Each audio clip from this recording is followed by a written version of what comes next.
안녕하세요. DJ 서영입니다. 오늘의 사연 시작해 보겠습니다. 안녕하세요. 경기도에 사는 30대 후반 여자입니다. 저는 화장품 회사에서 브랜드 매니저로 일하고 있는 평범한 직장인이에요. 남편은 가전제품 관련 회사에서 마케터로 일하고 있어요. 저희 지인 소개로 만났어요. 남편은 당시 일에 대한 욕심이 많았거든요. 저는 그런 남편의 모습이 좋았던 것 같아요. 저도 제 일을 좋아하고 열심히 하는 사람이었거든요. 자기 일에 열정 있는 그 모습이 저랑 잘 맞는다고 생각했던 것 같아요. 그렇게 저희는 1년의 연애 후 결혼식을 올리게 됐어요. 시댁은 평범한 집안이었어요. 시어머니나 시아버지도 평범하게 직장 생활하셨고 딱히 특별한 느낌은 없었죠. 그런데 시어머니는 우리 집 자랑이 있다며 항상 시누이를 추켜 세웠어요.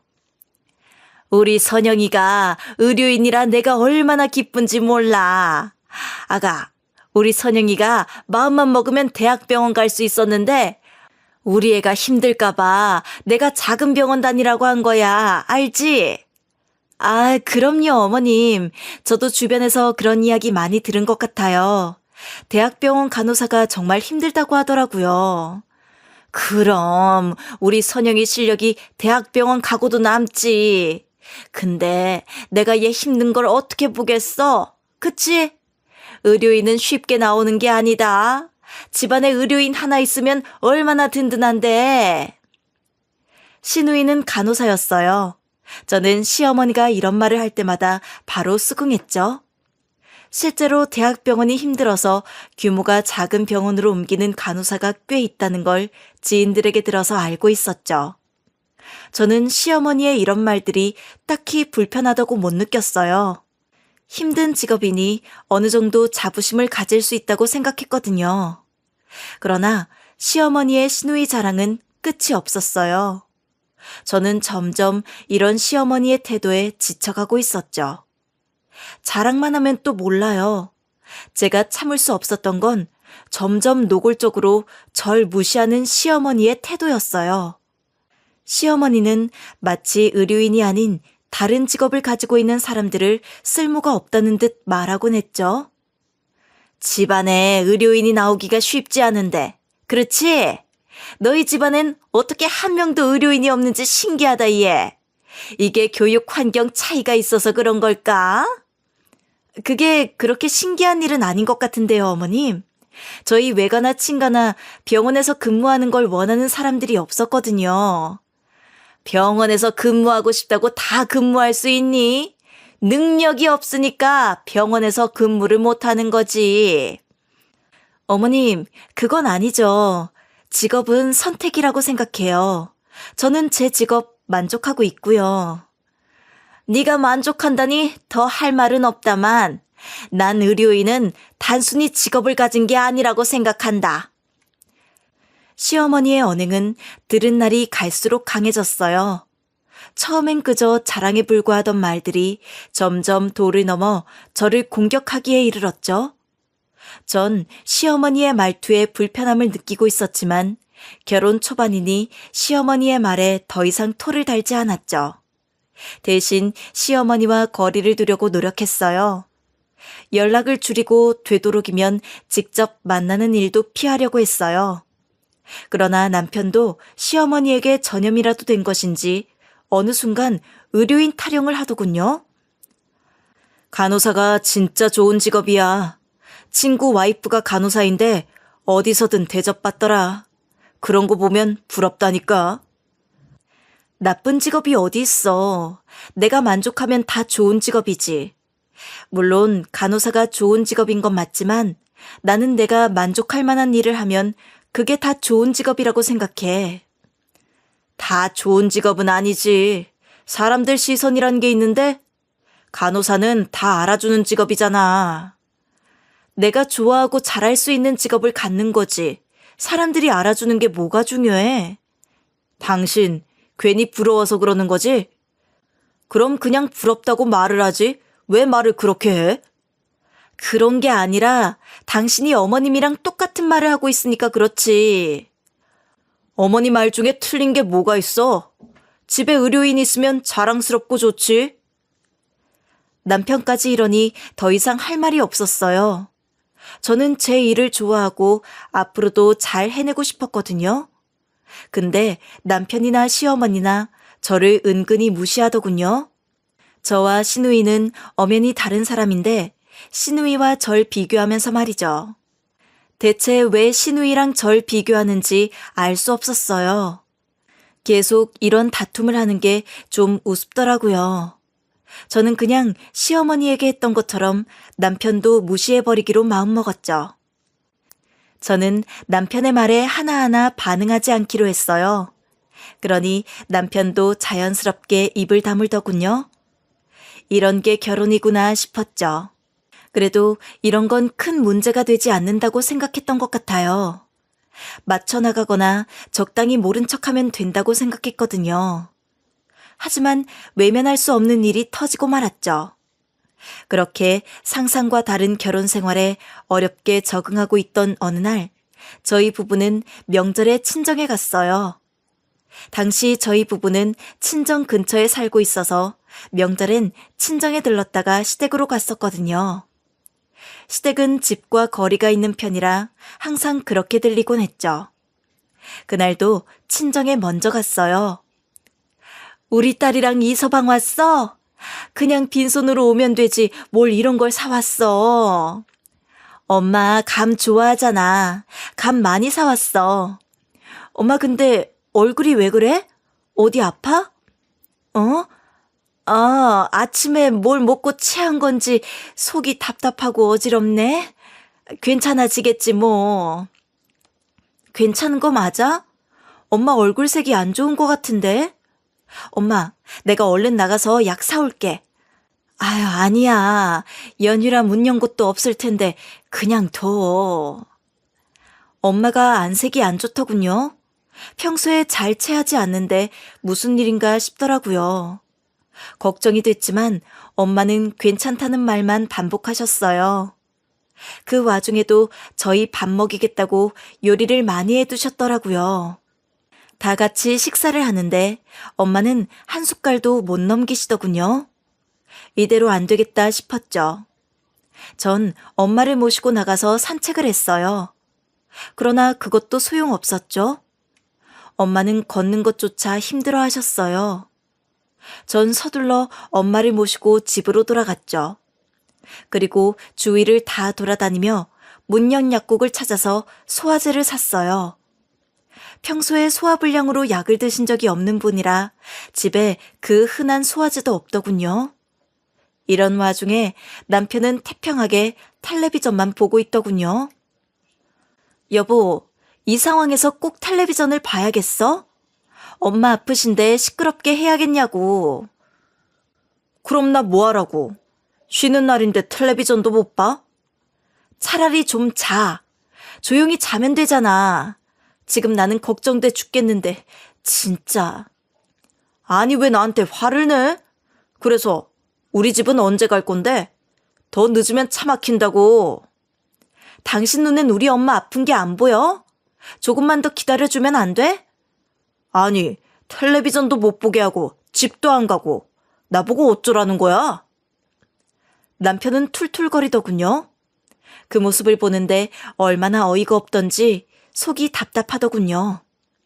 남편은 신경질적인 얼굴로 방에 들어가 나오지 않았어요. 엄마도 그런 남편의 눈치가 보이는지 잠들지도 못하고 저를 채근하더군요. 딸, 엄마는 괜찮으니까 이만 가봐. 이서방이 빨리 집에 가고 싶은가 보다. 엄마, 남편은 신경 쓰지 마. 남편만 집에 가고 싶어? 나도 여기가 내 집이야. 그래도 내가 아파서 뭘 제대로 해주지도 못하고. 나는 그냥 자면 되니까 어서 가. 엄마 상태 보고 갈게. 엄마가 이렇게 아픈데 내가 어떻게 가. 이렇게 가서 마음이 편하겠어? 엄마는 애써 참으려고 하셨지만 계속 통증을 호소했어요. 이런 엄마를 두고 발걸음을 뗄 수 없었죠. 하지만 남편은 당연한 듯 시댁으로 가자고 채근하는데 열이 확 오르더군요. 사실 전 어렸을 때 아버지가 일찍 돌아가셔서 엄마가 혼자 절 키웠거든요. 제가 가면 엄마를 돌볼 사람도 없었어요. 남편은 그걸 다 알고 있음에도 아픈 엄마를 두고 시댁에 가자며 징징거리고 있었죠. 저는 이렇게 엄마를 두고 갈 수 없었어요. 안 그래도 연휴라 집 근처 병원은 전부 문을 닫은 상태였거든요. 병원 가기도 힘드니 여차하면 응급실로 갈 생각이었죠. 소화제를 먹고 잠을 자고 일어난 후에도 엄마의 안색은 여전히 안 좋아 보였어요. 저는 시댁에 가지 않기로 마음먹었어요. 여보, 일어나봐. 나 아무래도 여기 있어야겠어. 시댁엔 당신 혼자 가. 뭐? 지금 장난해? 우리 부모님 다 기다리고 계신데 며느리인 당신이 안 가는 게 말이 돼? 그럼 어떡해. 엄마가 계속 이렇게 아픈데. 정 안 되면 이따 응급실 가야겠어. 아니 뭐 얼마나 아프신데? 그냥 체한 거잖아. 나랑 그냥 같이 가. 엄마가 체했다고 해도 하루 종일 저 상태잖아. 내가 옆에 있어야지. 그리고 당신도 시댁에 가지 말라는 게 아니잖아. 당신 혼자 다녀와. 아, 당신 이렇게 말 바꿀 거야? 아니, 부모님한테 뭐라고 말씀드릴 거야? 뭘 뭐라고 말해. 엄마 편찮으셔서 시댁에 못 왔다고 하면 되지. 그리고 내가 일부러 시댁에 안 간 게 아니잖아. 남편은 제 말에 격하게 반응했어요. 솔직히 남편이 이렇게까지 할 줄 몰랐어요. 저는 당연히 엄마 곁에 남으라고 할 줄 알았거든요. 남편의 실망스러운 반응에 화도 나고 어이도 없고 복잡한 감정이 들었죠. 좀 체하신 것 같은데 이런 걸로 명절에 시댁에 안 간다고? 그게 말이 돼? 어머님 아프셔도 당신 그렇게 말할 거야? 지금 엄마 얼굴을 봐. 그냥 체하신 건가? 그리고 엄마 혼자 있는데 당신이 나 좀 이해해주면 안 돼? 꼭 이렇게 내 마음을 불편하게 해야겠어? 유난이야. 이 정도 아픈 거 가지고 병원에 가야 하면 안 아픈 사람 없다니까. 저는 결국 폭발했어요. 유난이라는 남편의 말에 눌러왔던 화가 폭발한 거죠. 엄마의 아픈 얼굴과 남편의 신경질적인 얼굴이 차례대로 스쳐 지나가더군요. 방에서 자고 있을 엄마에게 너무 미안했죠. 남편은 계속 버티며 저에게 시댁으로 가자고 설득했어요. 저는 좀처럼 남편을 이해할 수 없었어요. 나는 오늘 시댁 못 가. 내가 따로 시어머니에게 연락할 테니까 당신 혼자 가. 아무튼 꼭 이렇게 빠져나가려고. 당신 지금 시댁에 안 가니까 아주 신났지? 당신은 말을 그렇게밖에 못해? 우리 엄마 아픈 거 하루 종일 눈으로 봐놓고 그런 소리가 나와? 아니, 나는 갑자기 말을 바꾸니까 그렇지. 어머니 아버지도 우리 기다리실 텐데. 그게 지금 할 소리야? 할 말 못할 말 가려서 해. 어떻게 유난이라는 말을 아무렇지 않게 해? 아, 알았어. 나 혼자 가면 되잖아. 왜 화를 내고 그러냐? 당신이 화를 내게 하잖아. 제발 상식적으로 생각해주면 안 돼? 안 그래도 엄마 아파서 걱정돼 죽겠는데 옆에서 하루 종일 인상 팍 쓰고 징징거리고. 알았어. 무슨 말인지 다 알아들었다고. 이제 그만해라. 남편은 귀찮은 듯 고개를 젓더군요. 그리곤 곧장 짐을 챙겨 집을 나설 채비를 했죠. 저는 남편을 배웅하지 않았어요. 당신 후회 안 하지? 나 진짜 혼자 간다. 내가 후회를 왜 해? 엄마 나아질 때까지 연휴 내내 옆에 있을 거니까 당신은 당신 알아서 해. 하, 진짜 어이없네. 알았다. 당신 뜻은 어머니한테 잘 전할게. 남편은 그렇게 쌩하니 나가버렸어요. 순간 남편이 저를 이해할 거라고 생각했던 게 우습더라고요. 남편이 가니 차라리 속이 시원하더군요. 계속 방해만 되는 존재였으니까요. 소란 때문에 엄마가 잠에서 깬 건지 저를 부르는 소리가 들리더군요. 이게 무슨 소리야? 이서방 혼자 간 거니? 엄마 때문에 어쩌니? 너희 싸운 거 아니지? 엄마, 그런 거 신경 쓰지 마. 내가 알아서 할게. 몸은 좀 어때? 좀 괜찮아졌어? 자고 일어났더니 좀 괜찮아진 것 같아. 이제 너도 시댁에 가봐. 엄마 얼굴이 아직 안 좋은데 뭐. 그리고 이미 늦었어. 오늘은 여기서 자고 내일 상황 보고 결정하자. 엄마는 힘이 없는 건지 제 손을 잡고 눈만 깜빡이셨어요. 엄마한테 이런 모습을 보여줬다는 게 미안했죠. 몸이 이렇게 아픈데 남편을 신경 쓰는 엄마의 모습에 화가 나더군요. 남편이 사라진 후에도 그 분노가 좀처럼 잦아들지 않았죠. 그래도 아픈 엄마의 옆에 계속 있을 수 있어서 다행이다 싶었어요. 엄마를 놓고 시댁으로 가봤자 아무것도 할 수 없을 것 같았거든요. 하지만 늦은 밤이 되어도 엄마의 상태는 좀처럼 나아지지 않았어요. 엄마는 아예 누워만 있었고 더 몸이 아픈지 계속 끙끙거리셨어요. 엄마, 응급실 가자. 엄마, 내 목소리 들려? 많이 아파? 어디가 그렇게 아파? 응? 응급실 갈 정도는 아니야. 엄마 괜찮으니까 너도 좀 쉬어. 엄마가 이런데 내가 어떻게 잠을 자. 엄마, 일어날 수 있어? 당장 응급실 가자. 못 일어나겠으면 말해. 119 부를게. 아니야. 체한 걸로 무슨 응급실을 가. 괜찮아. 별거 아니야. 푹 자고 일어나면 괜찮을 거야.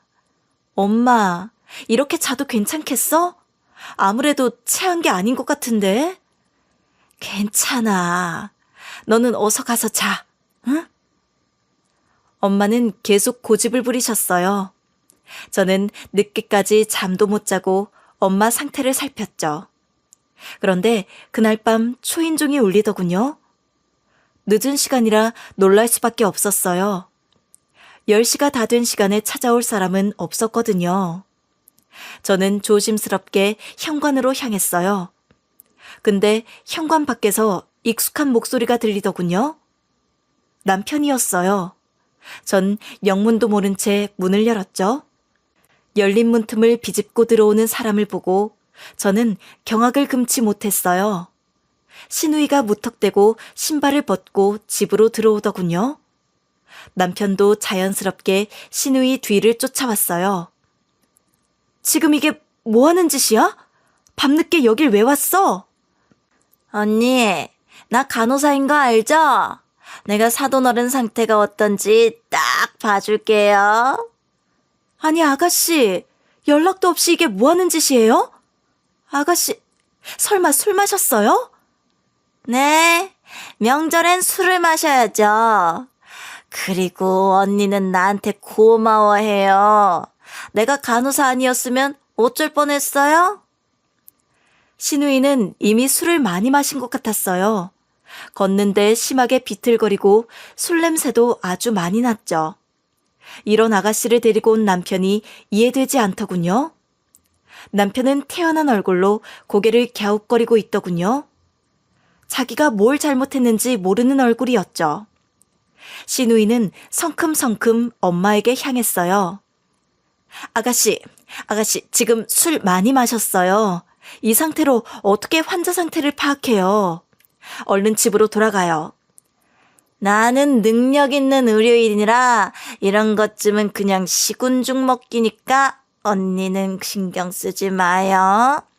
아가씨, 말도 제대로 못하면서 뭘 본다는 거예요? 아가씨 지금 많이 취했다니까요? 아, 언니 괜찮다니까요. 나 봐요. 내가 사돈 어른 어디가 어떻게 아픈지 딱 봐줄 테니까. 그래, 선영이가 보게. 내가 장모님 걱정돼서 여기까지 데리고 온 거니까. 남편은 시누이를 제지하는 제 팔을 제지했어요. 남편 손에 막혀 저는 그저 엄마를 바라보고 있을 수밖에 없었죠. 엄마는 이제야 정신을 차렸는지 실눈을 뜨고 저희 쪽을 바라보셨어요. 시누이는 그런 엄마의 얼굴을 살펴보고 엄마의 팔을 만지작거리더니 요란스럽게 웃기 시작했어요. 사돈어른, 은근 꾀병이 심하시네요. 이거 그냥 소화불량이에요. 명절이라고 음식 많이 드신 모양이에요? 음식 좀 적당히 드시지 그랬어요. 소화불량이라고요? 근데 이렇게 오래 아프실 수 있어요? 나아지는 기미가 전혀 없어요. 언니, 원래 음식을 많이 먹으면 나아지는 기미가 없어요. 오늘 지나면 괜찮아져요.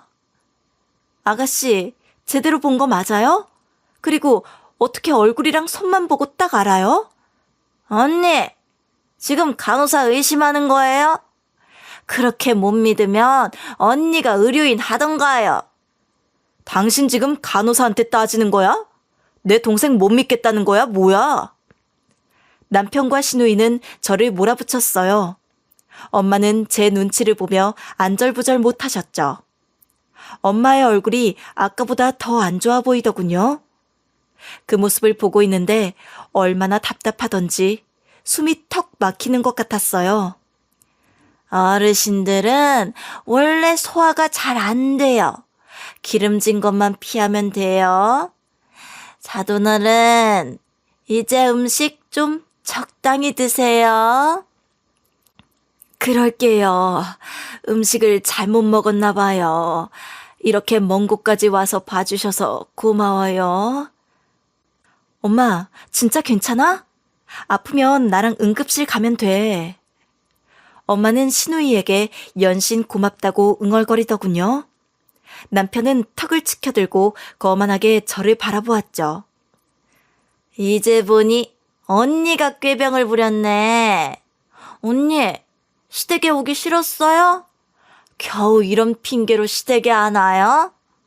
며느리 안 와서 굶고 계신 시어머니 생각부터 해요. 아가씨, 왜 말을 그렇게 해요? 엄마가 아프잖아요. 하루 종일 밥도 못 먹고 누워 계시는데 제가 시댁에 어떻게 가요? 언니, 소화불량은요, 안 먹고 가만히 누워있으면 저절로 내려가요. 호들갑 좀 그만 떨어요. 거봐, 내 말이 맞지? 그렇게 걱정할 필요가 없다니까. 장모님, 지금은 좀 괜찮으시죠? 그럼 괜찮지. 나 괜찮으니까 다들 가봐. 어서. 봐봐, 장모님도 괜찮다고 하시잖아. 당장 옷 입어. 시댁으로 가게. 이제야 남편의 속셈이 보이더군요. 자기 말이 맞다는 걸 증명하기 위해 이 시간에 시누이를 끌고 왔다니. 잘 안다고 믿었던 남편이 새롭게 보이더라고요. 전 더 이상 엄마의 신경을 거스르지 않기 위해 남편과 시누이를 방에서 끌어냈어요. 당장 나가. 나는 엄마 상태 보고 갈 테니까 더 이상 시끄럽게 하지 마. 그런 게 어디 있어? 여기까지 왔는데 그냥 좀 같이 가자. 내 입장은 생각도 안 하냐? 하루 종일 끙끙 앓으셨어. 내가 그런 엄마를 두고 어딜 가는데.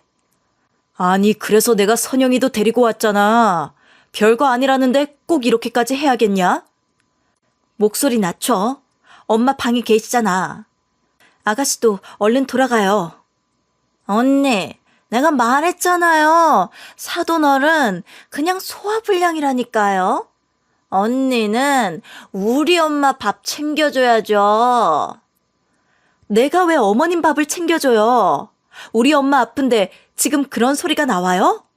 난 어머님 못 챙겨주니까 딸인 아가씨가 챙겨줘요.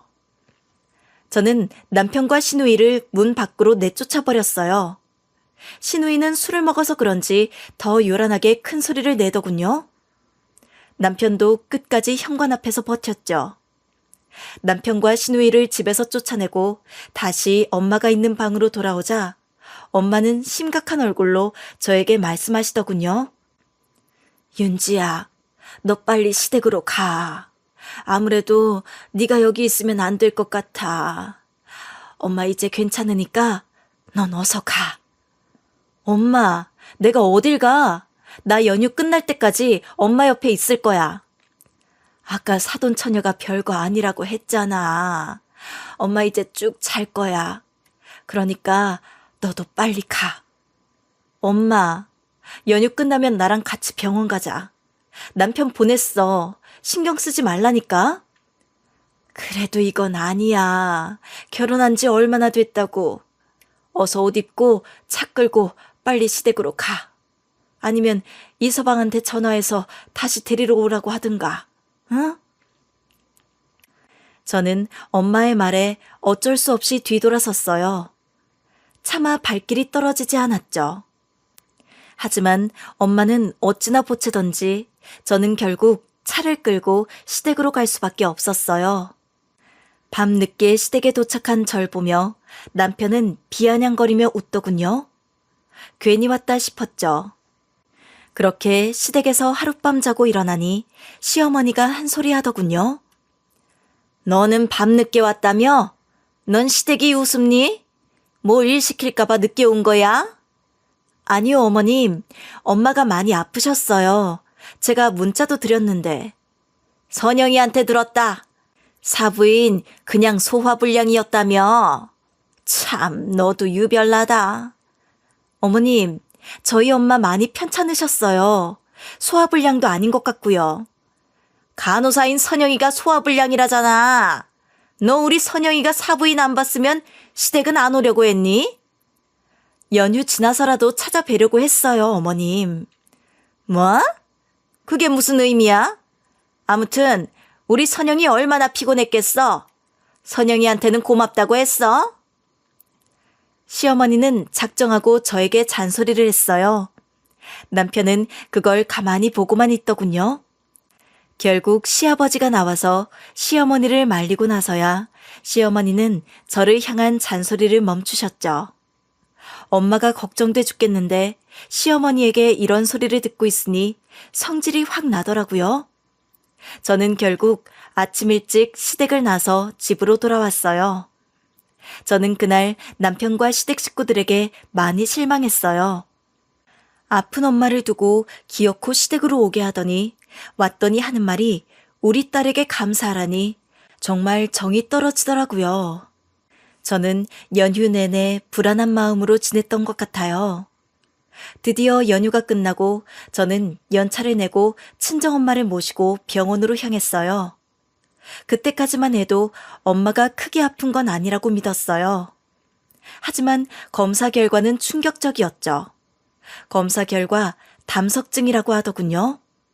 초음파 및 CT 검사에서 담낭에 다수의 담석이 발견된 거죠. 당낭염으로 진행될 위험이 있어 즉각적인 치료가 필요해요. 이대로 방치했으면 당낭염이 생기고 폐혈증까지 갈 수 있었어요. 큰일 날 뻔했습니다. 정말요? 제가 빨리 엄마를 모시고 왔었어야 했는데. 선생님, 그럼 수술하면 괜찮은 거죠? 더 늦지 않아서 정말 다행이에요.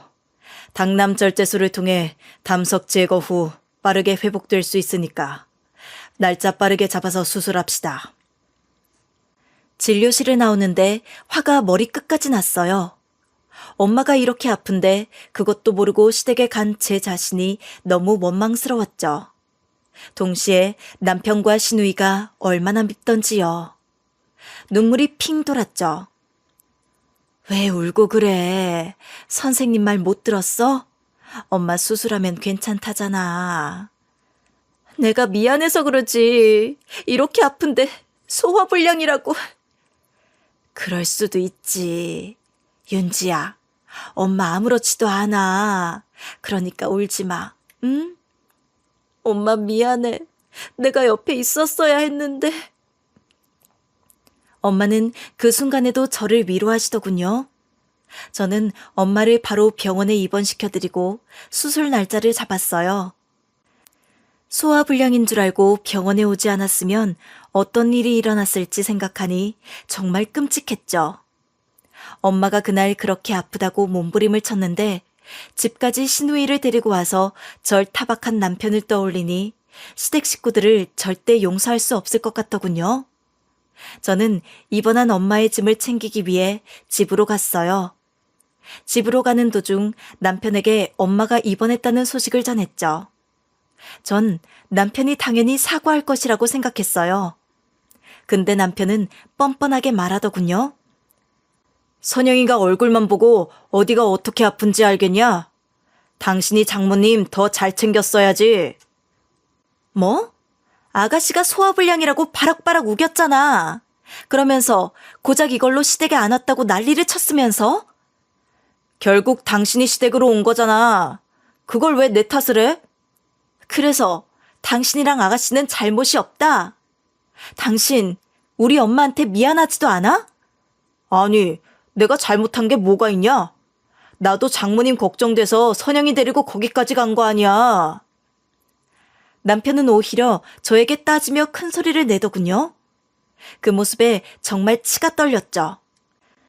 시누이의 말을 듣고 그렇게 엄마의 병을 방치했으면 정말 큰일이 났었을 수도 있는데 대수롭지 않게 생각하며 오히려 제 탓을 하는 남편을 보는 건 정말이지 고통스러웠어요.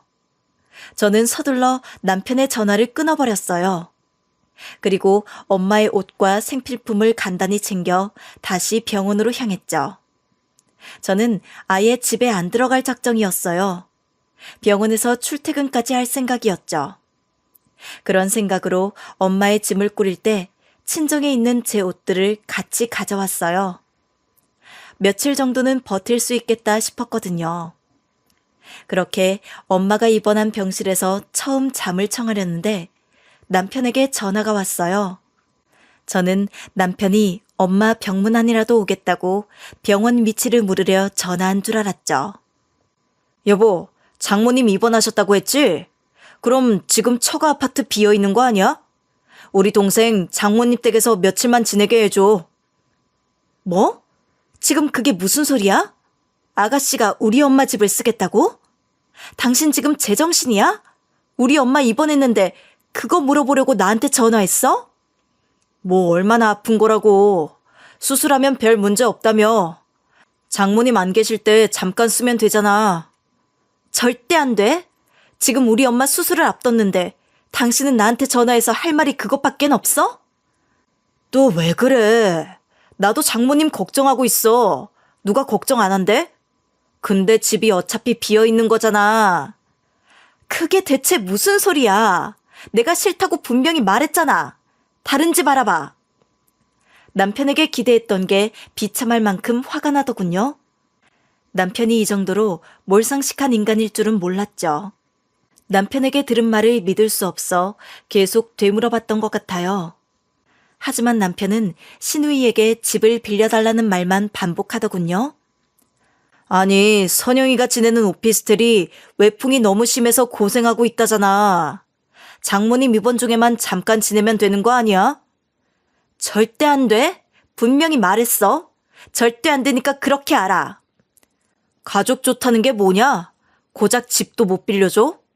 선영이 힘들게 일하는데 추운 곳에서 자는 거 불쌍하지도 않냐? 아가씨가 불쌍해? 그럼 넌 우리 엄마가 불쌍하지도 않니?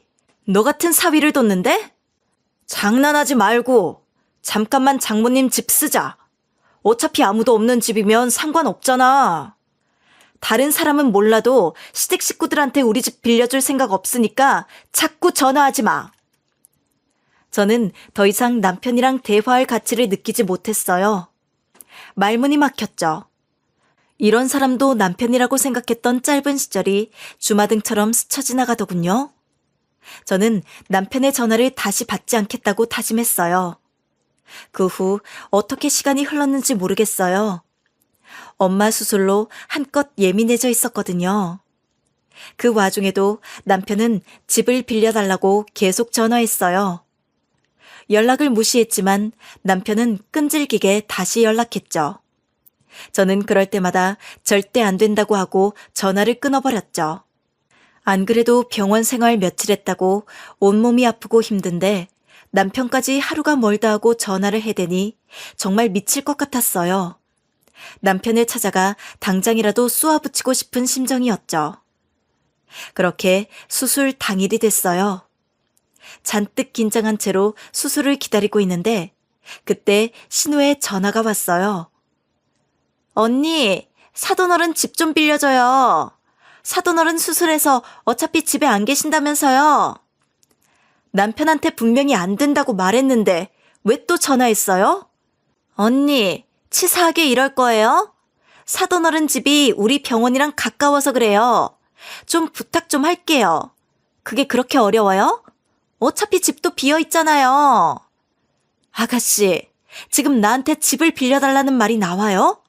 우리 엄마 아파서 수술한다는 말 듣고도 이렇게 뻔뻔하게 나한테 전화한 거예요? 아가씨 말 듣고 엄마한테 소화제만 드렸다가 큰일 날 뻔했어요. 이거 잘못하면 중환자실로 옮길 수도 있는 일이었다고요. 어쩜 이렇게 파렴치한 짓만 골라 하는지 뻔뻔한 시댁 식구들의 태도에 분노가 치밀었어요. 엄마가 정말 위험했던 상황이잖아요. 더 늦었으면 오래 고생했을지도 모르는데 아무렇지 않게 연락해서 집을 빌려달라니 그 태어남에 경악했어요. 아, 알았어요. 언니 목소리 좀 낮춰요. 귀청 떨어지겠네. 아가씨, 우리 엄마 소화불량이라면서요. 밥 많이 먹어서 그런 거라고 했죠? 이대로 방치했으면 어쩔 뻔했어요. 아니, 검사했으니 됐잖아요. 그래서 뭐 큰일 났어요? 잘 치료받고 수술하면 된 거지. 그걸 왜 탓을 해요? 와, 사람이 어떻게 이렇게 뻔뻔해요? 미안하다는 말 못해요? 내가 왜 미안해요? 나는 사돈어른을 위해 그 한밤중에 사돈어른 상태 봐줬다고요. 근데 고맙다고는 못할 망정 나한테 따지는 거예요? 언니, 나 고급 인력이에요. 아픈 사람한테 꾀병 부린다고 했던 사람이 누구예요? 아가씨 아니에요.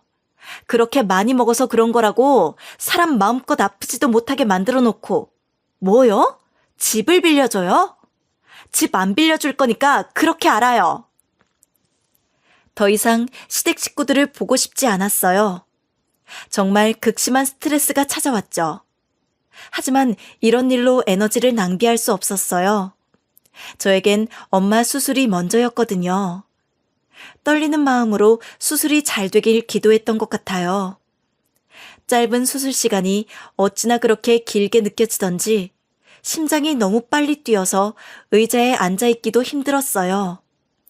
그렇게 수술을 마친 엄마가 병실로 다시 돌아오고 나서야 안도의 한숨을 쉴 수 있었죠. 복강경을 통해 소규모 절개로 담낭을 제거하는 수술을 받았는데 의사 선생님이 말씀하신 대로 수술 시간은 오래 걸리지 않더라고요. 이제 차분히 엄마의 회복을 도울 일만 남았다고 생각하니 한결 속이 후련했어요. 엄마, 수술 잘 됐다고 하니까 너무 걱정하지 마. 잘했어. 뭐 좀 먹었어? 수술하는 내내 수술실 앞에 있었던 거야?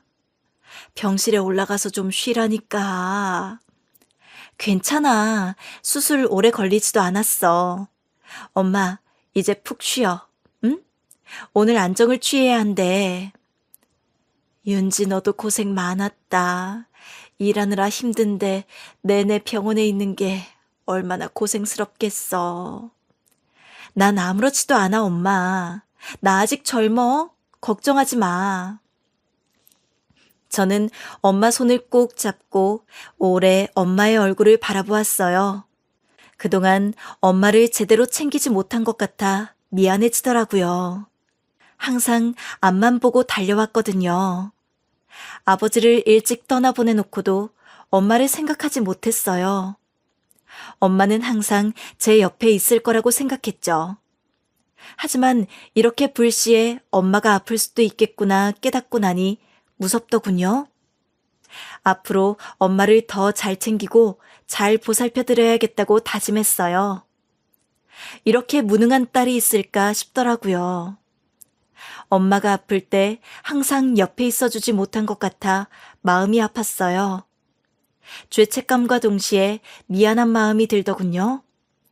저는 그날 엄마의 손을 그대로 쥔 채로 잠이 들었어요. 며칠 내내 걱정이 많았던 탓인지 마음이 너무 가벼웠어요. 오랜만에 깊게 잠이 들었죠.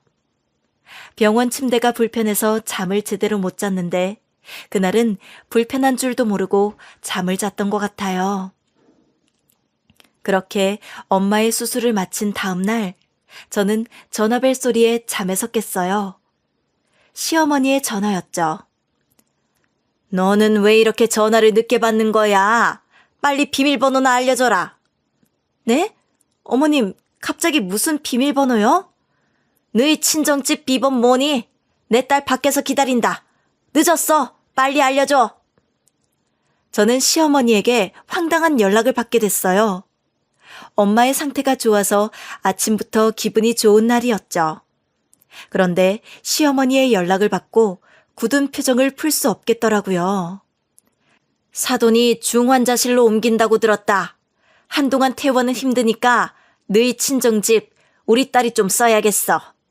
짐도 싹 다 챙겨놨고 지금 사부인 집 앞이니까 얼른 비밀번호 알려줘라. 어머님, 중환자실이라니요? 그게 무슨 소리죠? 누가 중환자실에 가요? 네가 내 딸하고 통화했다며. 내 딸이 그러더라. 나이 들면 수술하다가 중환자실로 자주 옮긴다고. 사돈도 곧 옮기는 거 아니니? 잔말 말고 빨리 비밀번호나 알려줘. 아가씨가 그랬어요? 저희 엄마가 중환자실로 옮긴다고요?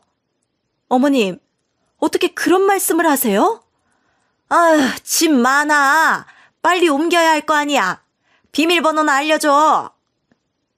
도저히 참을 수 없겠더라고요. 저는 시댁 식구들을 용서할 수 없었어요. 자기들끼리 엄마를 멋대로 중환자실에 보내놓고 집을 내놓으라니. 이렇게 어이없는 말이 어디 있어요? 그리고 시어머니의 태도에 저는 경악할 수밖에 없었어요. 마치 엄마가 중환자실에 가기를 기다렸다는 사람 마냥 제 앞에서 중환자실을 언급하는 모습에 참을 수 없는 분노를 느꼈죠. 시댁 식구들은 하나같이 저희 엄마의 건강엔 관심이 없었어요. 어떻게 하면 자기가 원하는 것을 얻을까 하는 생각뿐이었죠. 원하는 것은 오로지 집이고요. 그런 인간들이라고 생각하니 한숨이 절로 나오더라고요. 분노로 온몸이 떨렸어요. 전 떨리는 손으로 곧장 신우이에게 문자를 한 통 보냈어요. 신우이는 아직도 상황 파악을 못했는지 해맑은 목소리로 전화를 하더군요. 언니, 우리 엄마한테 연락 받았죠? 나 사돈어른 집 앞에 있어요. 그럼 사돈어른 집에서 지내면 되는 거죠? 고마워요. 집이 너무 추워서 병원 어떻게 다닐까 걱정했는데. 친정집 말고 우리 집에서 지내요. 남편도 있는데. 우리 집에 있는 게 더 좋지 않겠어요? 네? 정말 그래도 돼요? 아, 근데 언니랑 오빠가 있는데 내가 그 집에 들어가는 건 좀 아니잖아요? 저는 그냥 사돈어른 집에 있을게요. 거기가 병원도 더 가깝고 혼자라 더 편하기도 하고요. 아니요. 우리 집으로 가요, 아가씨. 거기가 아가씨가 갈 수 있는 유일한 집이에요. 신우이는 그때부터 뭔가 이상하다고 생각했었나 봐요. 갑자기 목소리가 바뀌더군요. 저는 최대한 친절하게 대답했죠. 우리 집에서 지내요. 남편도 아가씨 오는 거 좋아할 거예요. 근데 길게는 못 지내는 거 알죠? 이혼 소송 끝나면 바로 짐 빼서 나가야 해요. 언니, 그게 무슨 소리예요? 이혼을 한다뇨? 나 때문에 오빠랑 이혼한다는 거예요?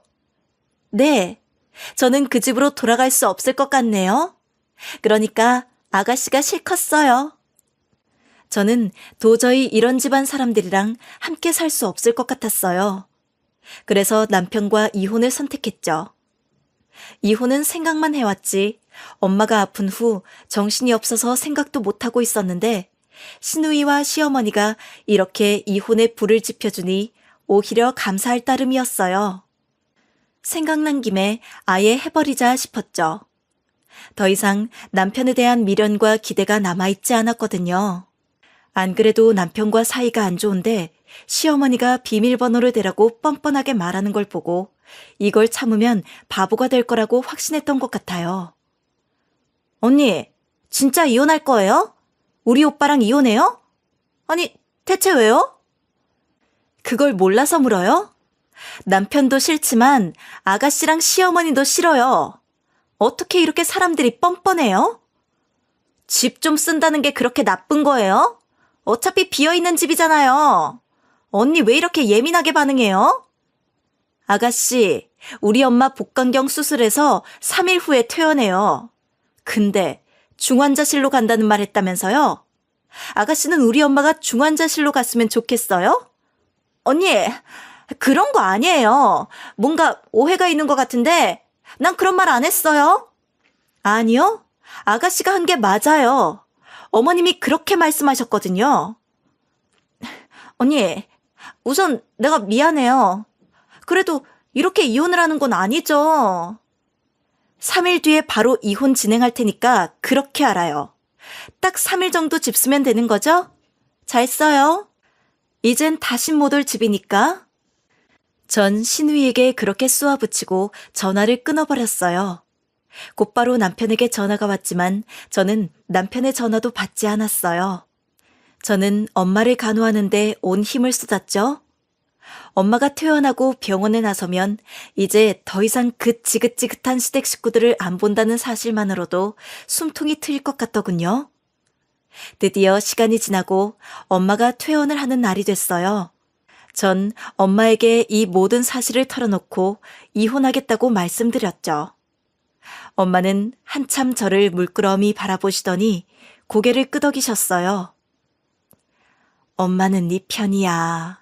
근데 다만 네가 후회 없이 선택했으면 좋겠다. 나중에 후회할 일은 없는 거지? 엄마, 나 절대 후회할 일 없을 거야. 이런 사람들이랑 더 이상 엮이고 싶지 않아. 그래, 그럼 잘 정리하고 와. 엄마는 여기서 기다릴게. 엄마, 조금 더 버텨보라는 말 안 해줘서 너무 고마워. 엄마가 그렇게 말했으면 나 이혼하는 것도 고민했을 것 같아. 네가 생각 없이 그런 말을 할 애도 아니고 더 이상 못 살겠다 싶으니까 엄마한테 말했겠지. 가서 싹 정리하고 와버려. 저는 엄마의 든든한 지지와 응원을 받으며 남편이 있는 집으로 향했어요. 남편은 절 보자마자 놀란 듯 제 곁으로 다가왔죠. 저는 남편을 못 본 척하고 짐을 싸기 시작했어요. 남편은 당황한 듯 제가 짐가방을 싸는 걸 지켜보더니 저의 팔을 잡으며 묻더라고요. 여보, 도대체 갑자기 왜 이혼을 하자는 거야? 내가 선영이한테 집 빌려달라고 해서 화났어? 너는 아직도 그 소리를 하고 있어? 내가 그거 하나 때문에 당신이랑 이혼하는 것 같아? 아, 그럼 뭔데? 나도 이혼하는 이유를 알아야 할 거 아니야. 이유를 왜 물어봐? 당신이 나랑 우리 엄마한테 한 짓을 생각해봐. 우리 엄마 진짜 큰일 날 뻔했어. 그건 나도 몰랐잖아.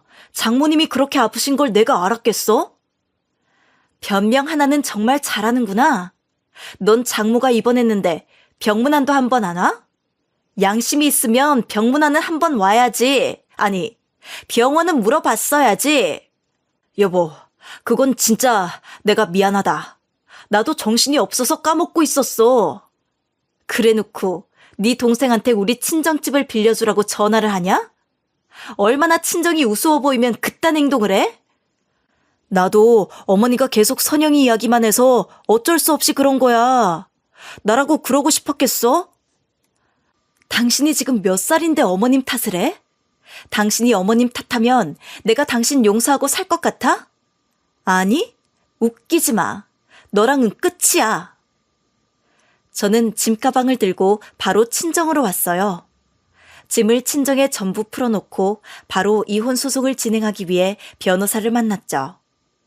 저희 부부는 그렇게 남남이 되었어요.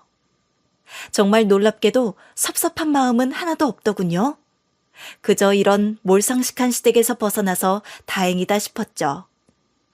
이혼을 하고 저는 다시 일상으로 돌아왔어요. 바뀌는 건 하나도 없더라고요. 제 일상은 흔들림 없이 견고하고 흘러가더군요. 오히려 이혼을 하고 저의 삶은 더 윤택해졌어요. 엄마와 함께하는 시간이 정말 소중하게 느껴지더라고요. 엄마는 수술 후 건강을 많이 회복하셨어요. 윤지야, 오늘 된장찌개 먹을래? 아니면 김치찌개 먹을래? 와, 이걸 어떻게 고르지? 나 진짜 못 고를 것 같은데? 엄마는 뭐 먹고 싶어? 엄마가 먼저 물어봤잖아. 메뉴 못 골라서 일부러 너한테 물어본 건데? 그럼 김치찌개로 할래. 난 엄마 김치찌개가 제일 맛있어. 알았어. 김치찌개 맛있게 끓여 놓을게. 몇 시쯤 도착할 것 같아? 20분 후면 도착할 것 같아. 엄마, 뭐 사갈 거 없지? 우리 집에 계란 있나? 계란 엄마가 사놨어. 계란말이 하려고. 이런 평범한 일상들이 얼마나 저를 행복하게 하는지 요즘 다시 깨닫고 있어요. 엄마랑 마주보며 밥을 먹는 게 큰 즐거움으로 자리 잡았죠. 제가 이렇게 행복을 누리고 있다면 전 시댁 식구들은 상황이 매우 안 좋다는 말을 들었어요. 전 남편이 일 욕심이 정말 많은 사람이었거든요. 근데 그런 사람이 하도 시누이와 비교를 당하니 전 남편 입장에선 불이 붙은 것 같아요. 시어머니는 남편과 시누이를 평소에도 많이 비교했거든요. 안 그래도 저와 이혼을 하고 여러 방면에서 방황을 하던 남편은 결국 사업에 손을 댔다고 해요. 남편이 사업을 하니 시어머니도 많이 투자를 했다고 하더군요.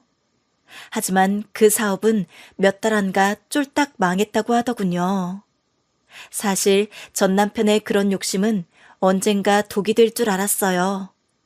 자기가 좋아하는 일을 하면서 성장할 땐 그게 좋은 쪽으로 작용될지 모르지만 전 남편이 벌인 사업은 그저 성공에만 눈이 멀었던 것 같더군요. 이렇게 시어머니의 욕심으로 남편은 무너졌고 신우는 월급을 벌면 버는 대로 남편의 빚을 갚고 있다고 하더군요. 결국 시어머니는 두 자식의 인생을 모두 망친 거죠. 지금 생각해보면 전 남편은 시어머니와의 비교만 아니었어도 무리하게 사업을 할 사람은 아니었어요. 오히려 자기 일에 만족할 수 있는 사람이었죠. 한 사람의 욕심이 가족 전체를 망치는 모습을 보니 저희 엄마에게 더 고마워지더라고요.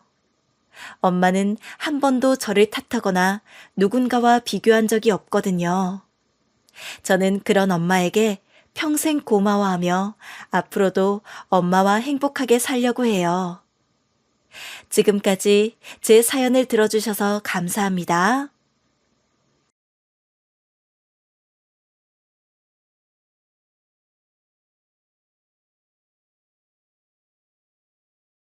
안녕하세요. DJ 서영입니다. 오늘의 사연 시작해 보겠습니다. 안녕하세요. 저는 이제 막 어머니 장례를 마친 40대 초반 여성이에요. 수년간 같이 살아온 남편에 대해 최근 배신감을 느낄 만한 일이 있어서 말을 해보려고 해요. 가족 간에는 정말 돈이 얽히면 안 된다고 생각하는데 제 상황을 들어보시면서 이런 기본적인 것들이 깨졌을 때 어떤 일이 일어나는지에 관하여 생각해 보시면 좋을 것 같아요. 저는 전업주부로 일을 쉬고 있었고 원래는 영어학원 강의를 하던 사람인데요. 저희 남편은 전라도에서 작은 음식점을 운영하고 있어요. 워낙 불경기다 보니까 대부분 배달로 수입이 생기지만 그것도 빠듯한 상황이죠. 시댁에서는 귀한 외동아들이다 보니 시모는 항상 유난을 떨어댔어요.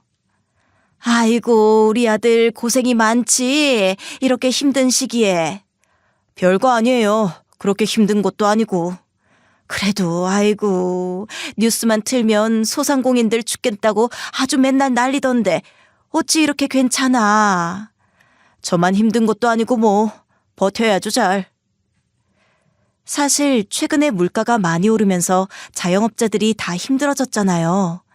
시모는 하루도 빠짐없이 남편에게 전화를 해서 위로를 하고 걱정을 했어요. 조금만 남편에게 문제가 생기면 세상이 무너진 것처럼 반응했고 남편은 또 그런 어머니 밑에서 익숙한 건지 무뚝뚝했어요. 참, 어머니도 지극정성이시다. 그래도 저런 어머니 밑에 있는 게 감사한 일이야. 건강하시잖아. 그래도 너무할 때도 있지. 걱정해 주시는 것은 고마운데. 어? 그래도 어머니가 감사하지. 우리 형편 챙겨주고 걱정해주시는 분인데 우리가 더 잘해보자. 알았어, 알았다고. 남편은 무표정한 얼굴에 모든 것을 머리로 빠르게 계산하는 편이었어요. 저는 워낙 감정적이고 정이 많은 스타일이라 그런 남편에게 끌렸죠. 20대 때 친구의 친구로 알게 되었는데 뭔가 저와는 다른 이지적인 모습이 멋있었어요. 수학을 전공해서 수학 과외를 하던 그를 저는 항상 동경했었고 그는 따뜻한 제 심성을 좋아했던 것 같아요. 야, 쟤 진짜 똑똑해 보이지 않냐? 내 이상형이야. 어? 저렇게 생긴 애 좋아하니? 완전 로봇 같은데? 나는 저런 쫌생이 스타일 싫더라. 왜? 같이 살면 좋을 것 같은데. 내가 워낙 우당탕 왈가닥이잖아. 딱 내 스타일인데? 저는 천천히 그와 친구가 되고 연애를 했어요.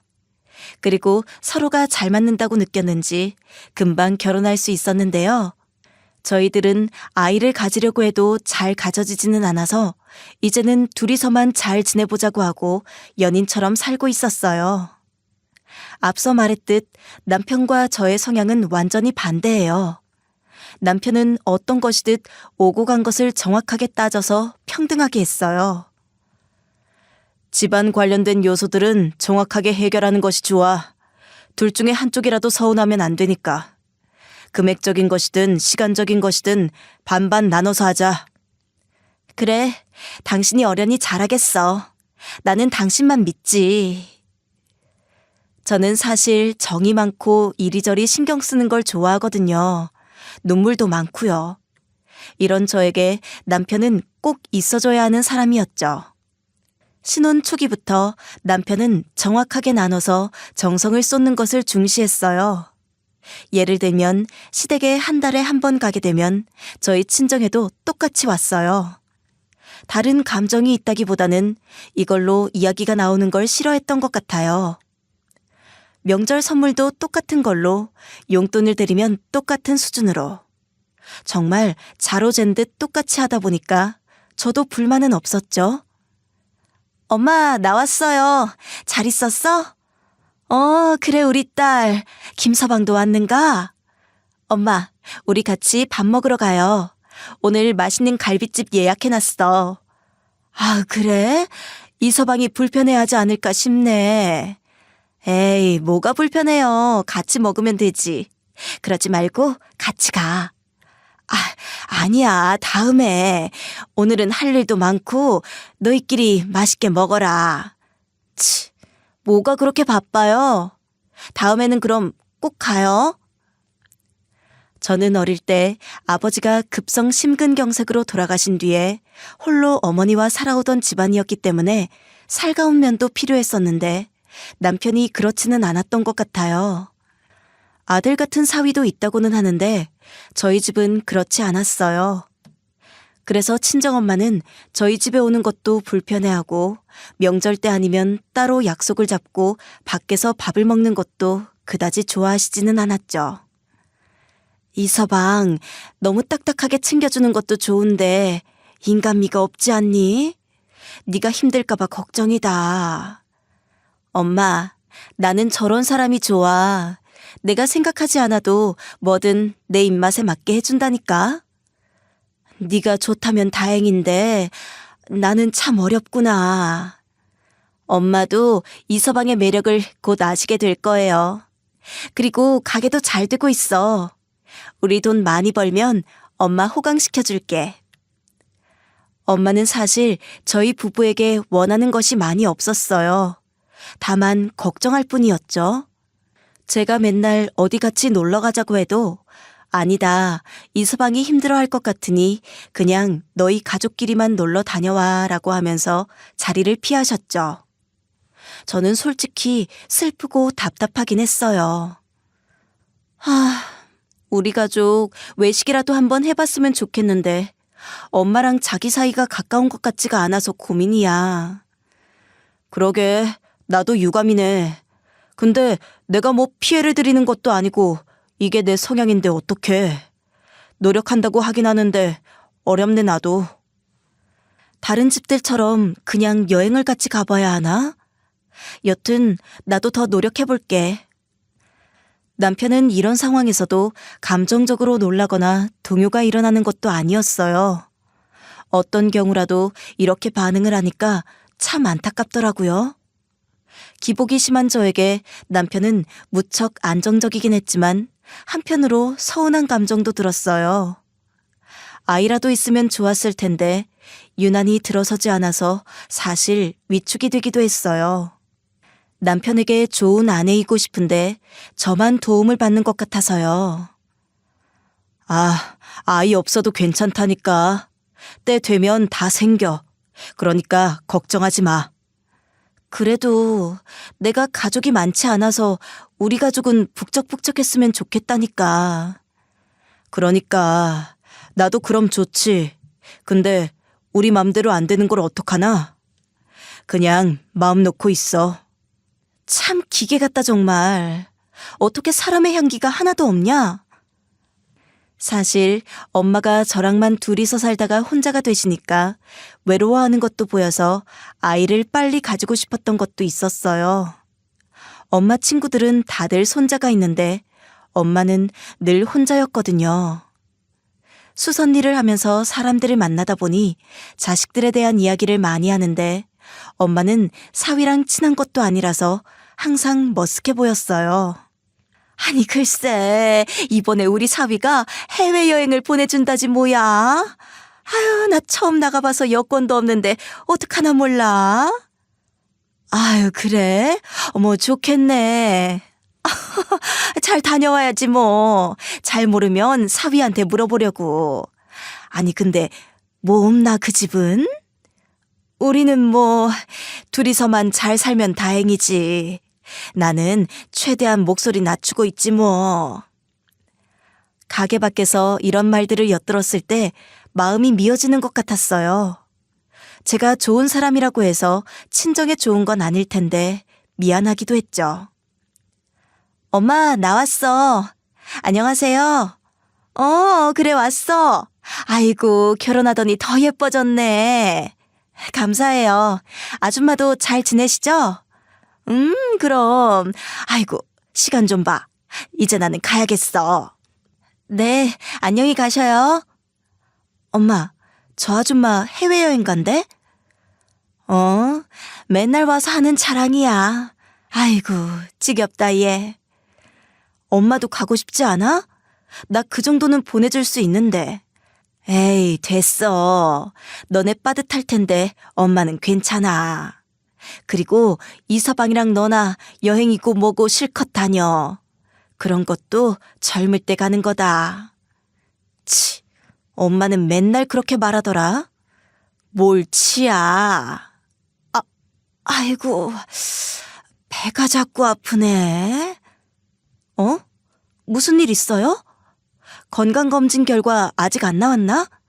너무 자꾸 그러는 것 같은데. 큰일 아니에요? 아니야. 그냥 원래 자주 장이 아팠어. 요즘에도 잠을 잘 못 자니까 그런 것 같다. 걱정 마. 얼른 가봐. 에이 참. 알았어요 엄마. 전화할게. 저에게는 형제도 없고 아버지도 안 계셔서 세상에 유일한 혈육이 엄마였어요. 엄마가 잘못되면 저한테는 살아갈 힘이 없을 정도였죠. 건강 하나하나에도 민감하게 반응을 할 수밖에 없었는데 자꾸만 괜찮다고 하시니까 어쩔 수 없더라고요. 엄마가 자꾸 아픈 것 같아. 어떻게 해야 할지 모르겠네. 검진은 해보셨대? 빨리 가서 해봐야 하는 거 아니야? 해보셨는데 아직 결과 기다리는 중. 정말 어떻게 해야 하나? 일단 뭐 결과가 아직 안 나왔는데 어떡해. 좀 기다려야지. 별일 없을 거니까 당신이나 챙겨. 어떻게 사람이 그렇게 말하냐? 걱정 좀 할 수도 있는 거지. 참 정없다 정말. 아니 이게 팩트인데 뭘 어떻게 그럼. 장모님이 심각한 병이었으면 좋겠어? 아니잖아. 말을 말자 정말. 아이고. 엄마의 검사 결과를 기다리며 초조하게 하루하루를 보내던 어느 날 갑자기 전화가 오는 거예요. 엄마는 원래 한 통만 걸고 콜백이 오기를 기다리는 스타일인데 다급하게 여러 통이 오니까 얼른 받아봤어요. 엄마, 무슨 일이에요? 급한 일 있어요? 엄마는 대답을 안 했고 작게 울기만 했어요. 흐느끼는 소리가 수화기 너머로 들려오니 불길한 예감이 들었죠. 엄마, 왜? 뭔데? 속이 계속 안 좋고 혹시나 싶어 건강검진을 해봤는데 급성 대장암이라는 판정이 떨어졌다고 하더라고요. 이미 한번 친정아버지가 돌아가신 경험이 있던 저에게는 엄청나게 큰일이라고 생각이 들었죠. 안 그래도 최근에 계속 소화가 잘 안 되는 거 아닌지 걱정을 많이 하셨고 배가 아프다고 하셨던 것이 그 이유 때문이었구나 싶었어요. 엄마, 그게 진짜야? 나 그럼 어떡해? 엄마 많이 아파? 그래서 병원에서는 뭐래? 바로 입원하라지 뭐. 그래서 내일 당장 입원해야 할 것 같다. 저는 세상에서 이제 엄마도 없어지고 나면 어떻게 되는 걸까? 나 혼자 잘 살아갈 수 있을까? 막막해졌어요. 아빠가 돌아가셨을 때에는 엄마가 없으면 나는 어떻게 살아야 하지 싶더라고요. 그나마 자식이라고는 나 혼자뿐인데 엄마한테 힘이 되어드리지는 못할 망정 그동안 의지만 하고 살아서 더 그런 느낌이었죠. 다음 날 엄마는 바로 병원에 입원하셔서 치료를 받기 시작했고 저는 모든 것을 정리하고 병원으로 들어갔어요. 남편도 당연히 이해해 줄 거라고 생각을 했어요. 네가 이렇게까지 할 일은 아닌데 괜히 불편하게 만든 거는 아닌가 싶구나. 엄마, 그런 소리 하지 마. 내가 이런 일을 해야지. 그럼 누가 이런 일을 해. 가족이라곤 나밖에 없는데. 엄마가 없으면 나도 없어. 그러니까 몸 회복에만 신경을 쓰자. 응? 남편에게 제가 병간호를 하려고 들어간다고 말했을 때 쉽게 그러라고 하더라고요. 가족 일인데 당연히 그래야 하지 않겠냐며 당연한 일처럼 말을 해주길래 고마웠어요. 고마워. 몇 달이 될지 모르겠는데 이게 만약 엄마의 마지막이라면 같이 있어주고 싶어. 나도 그 부분은 당연하게 생각하니까 걱정하지 마. 거기에만 신경 써. 나도 퇴원할 때까지만 노력해줘. 고마워. 하지만 평소처럼 어떤 감정도 드러내지 않으려고 하는 것 같았고 그냥 이 질병에 관한 정보들을 검색해가면서 차후 문제들을 대비하려 노력했어요.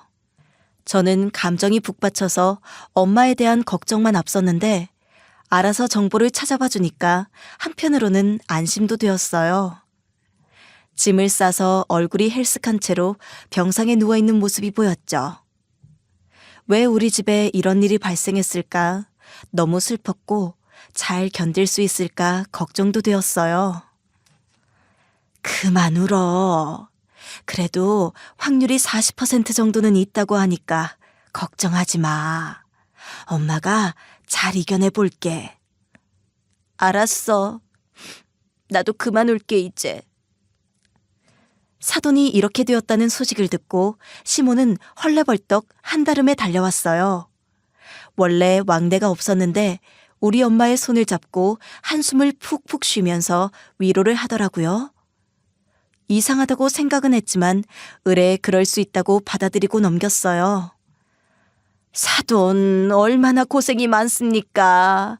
이게 무슨 일입니까 정말. 이렇게 직접 방문까지 해주시다니 생각지도 못했습니다. 당연히 그래야지요. 저희가 보통 사이도 아니고. 제가 도움이 될 만한 것들은 모조리 구해올 테니 쾌차하시는 것만 신경을 쓰셔요. 그래도 딸도 있고 사위도 있으니까 힘을 내셔요. 예, 그래야지요. 감사해요. 그리곤 저를 밖으로 데리고 나가서 눈물이 그렁그렁한 눈으로 저를 보고는 묵직한 무언가를 주더라고요. 내가 해줄 수 있는 게 없다. 이거 약수하지만 받아서 보태라. 마음이 불편해서 이거라도 보태려고 왔다. 네가 힘을 내야 사돈도 힘을 내지. 제 어깨를 토닥이고 돌아서서는 저벅저벅 걸어가는 뒷모습이 저에게는 든든해 보였어요. 시모가 준 걸 보니 300만 원가량이 들어있는 봉투였는데요. 이런 걸 상상도 안 했었기 때문에 정말 고마웠어요. 큰 액수가 아니지만 한마음으로 걱정해 주는 것 같으니까요. 저는 처음으로 시댁에게 정을 느꼈어요. 이런 게 가족인가 싶기도 했고요. 남편은 병원에서 제가 어디를 가든 따라다녔고 제 옆에 딱 붙어서 모든 것을 같이 해줬죠. 엄마 병실에 혼자 가고 싶다고 해도 굳이 따라와서는 함께 있어줬고요. 엄마는 저와 따로 시간을 보내고 싶다고도 했지만 와이프가 심리적으로 불안하다며 옆에 있어야 한다고 하더라고요. 상태가 좋진 않아요. 저희도 최선의 노력을 다 해보겠습니다만 위험하실 수도 있어서 마음의 준비를 좀 해주셔야 할 것 같습니다.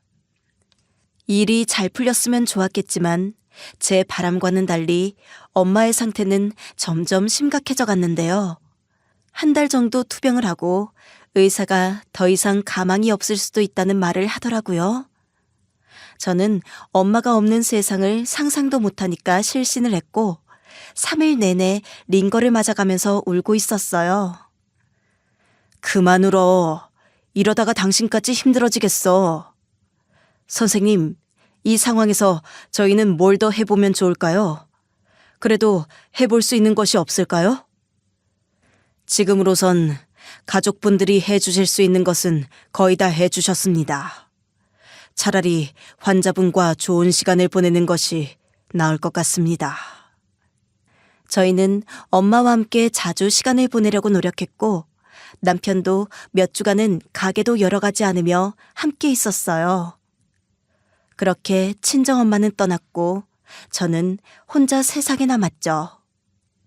주저앉아서 아무것도 하지 못했던 제 옆에서 남편이 장례 절차를 밟아주었어요.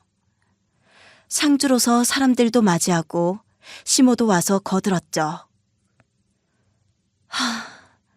이제 정말 엄마가 없구나. 이렇게 슬퍼하는 것도 이제는 그만해야겠어. 저는 마음을 조금씩 가다듬고 엄마가 없는 삶을 잘 살아보려고 힘을 내보려 했어요. 남편이 깔끔하게 정리해준 탓에 신경 쓸 것이 많이 없었고 엄마의 재산만 처분하면 되었죠.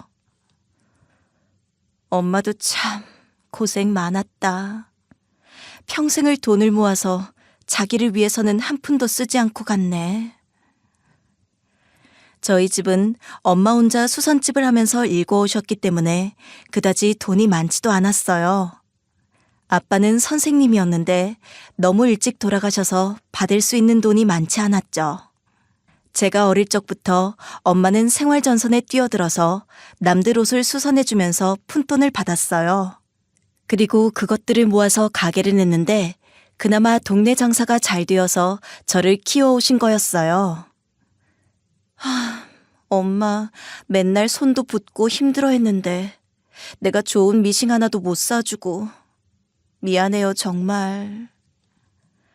짐을 하나하나 정리하니 참아왔던 감정이 올라와서 힘들었어요.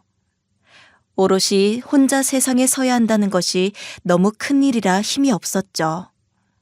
친정집을 빨리 처분하고 병원비 정산, 보험금 등을 다 계산하고 나니 5억 정도가 있더라고요.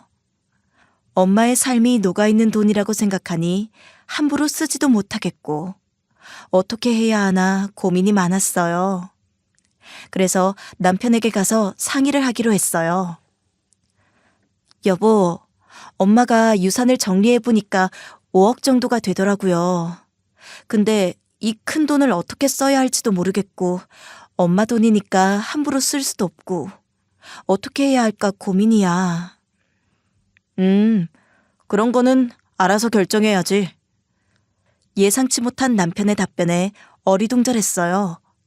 장례식 전까지는 저와 함께 모든 것을 헤쳐나가 주던 남편이 이제는 완전히 남남처럼 말을 하더라고요. 그래도 저보다는 사리에 받고 계산이 철저하니까 훨씬 잘 판단할 줄 알았는데 아예 판단을 하지 않겠다고 마음먹은 사람처럼 대답을 했어요. 그게 무슨 소리야? 우리 가정에 쓸 돈이긴 하잖아. 그리고 우리 부부니까 어느 정도 같이 고민해야 하지 않을까? 그 돈 나랑 관련 없고 너한테 온 거니까 알아서 써야지. 지금까지 일 처리하는 것도 힘들었다. 그 돈 잘 못해서 문제 생기는 거 나 싫어. 뭐? 그렇게 남남처럼 이야기할 거야?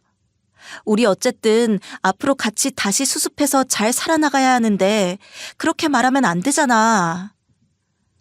저는 남은 생을 함께 으쌰으쌰하면서 잘 살고 싶었는데 남편은 같은 마음은 아니었나 봐요. 자리를 피하고 바로 가게로 나가서 일을 하더라고요. 그리고 그 뒤로 제가 전화를 해도 문자를 해도 답이 정말 느리게 오고 일이 바쁘다는 이유로 외박을 하는 경우도 잦아졌죠. 제 주변 친구들도 이 상황을 듣고 이유에 대해서 궁금해하기 시작했고 이전과 다르게 정말 많이 변한 것 같다는 말도 많이 했어요. 그러게, 참 이상하네. 왜 이렇게까지 반응이 달라진 거지? 내가 이제 별 볼 일 없어지니까 다른 여자가 생겼나 싶기도 해. 참, 자기만 믿고 살아온 나는 어쩌라고. 아니, 그러지 말고 대화할 수 있는 시간을 가져봐. 분명 이유가 있을 거야. 그래도 살아온 세월이 있는데 이렇게까지 180도 변한다고? 너도 감정 좀 가라앉히고 차분히 이야기해봐. 그래, 그래야겠어. 답답해서 이대로는 못 살겠다고 생각이 들었고 정확하게 대화를 해봐야겠다 싶어서 단둘이 외부에서 밥이라도 먹자고 했죠. 어거지로 만났는데 앉자마자 단도직입적으로 말해도 되냐면서 이혼하자고 하더라고요. 저는 너무 놀랐어요. 엄청 크게 싸운 것도 아니고 그냥 장례식 이후에 피곤해서 서로 터치가 없는가 보다 했는데 이혼이라니? 무슨 소리야? 이혼이라니? 당신 정말 선을 넘은 거야? 내가 뭘 잘못한 거야? 아님 다른 여자 생겼니? 아니, 잘못 없어. 그냥 더 이상 마음이 없어진 것 같아. 아니, 마음이 없어지는 게 무슨 소리야. 몇 년을 같이 살아놓고 무슨 문제가 있을 거 아니야. 저는 이유가 너무 궁금해서 물어봤는데 돌아오는 대답이 너무 성의가 없었어요. 언성 높이지 마. 진짜 네 감정 기복 받아주는 것도 힘들다 이제. 그래서 내가 질려버렸니? 감정 기복이 심해서? 볼장 다 봤다 이거야? 소리 낮추라고. 이러려고 여기까지 부른 거야?